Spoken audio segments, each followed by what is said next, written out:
Olá, eu sou Geraldo Seara, professor de inglês da rede pública e estou aqui com o professor também de inglês, o Wenderson Brits, no Rede em Movimento.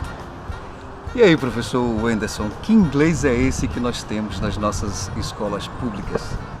Engraçado que a gente tem um inglês, não sei se acontece assim com todos os professores, né? Mas eu percebo que é uma decisão às vezes que acontece porque o que a gente almeja às vezes não consegue alcançar o que deveria ser ensinado. Por exemplo, as 4 habilidades. Por conta de algumas dificuldades, muitas vezes a gente acaba elegendo reading, leitura, como o foco principal aí do nosso ensino. Vamos ensinar os estudantes a lerem em inglês. E a gente trabalha muito com os textos, né? E às vezes se sente muito mal por não poder trabalhar as outras habilidades, listening, speaking, writing, que seria, claro, uma meta mais ambiciosa e mais interessante, né? Qual o interesse dos estudantes comparando o inglês com as demais matérias? É difícil dizer porque o que a gente percebe é que existe uma estrutura que acaba privilegiando certas matérias. Por exemplo, hoje em dia você pode, inclusive em documentos oficiais, a gente sabe que português e matemática recebe mais foco e a estrutura toda da escola acaba se organizando para que elas recebam esse foco. Tradicionalmente falando, a gente sabe que às vezes as aulas de inglês ou então de outra disciplina como arte, às vezes são usadas para quando precisa de tempo para alguma coisa, né? Não, então vamos fazer isso na manhã, que amanhã a aula de inglês é para a gente usar. O que a gente percebe também é o seguinte, que uma coisa que é um problema, eu vejo na nossa educação, é como a carga horária é distribuída.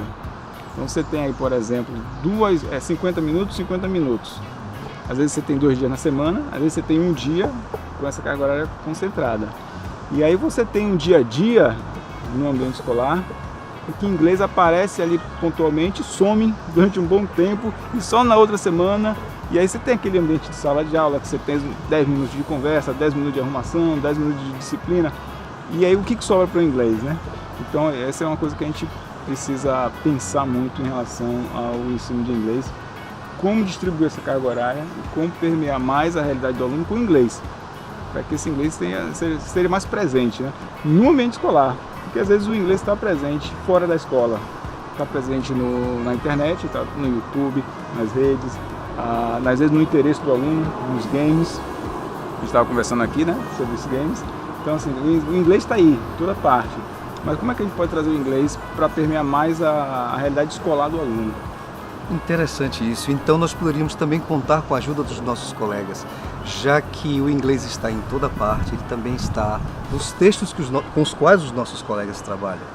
Sim, as escolas particulares elas vêm fazendo muito isso, né? Uma educação bilíngue, né? Então usam, não só as particulares, mas hoje, por conta do mercado, aquelas necessidades todas, inclusive elas usam isso como algo a favor. O trabalho bilíngue.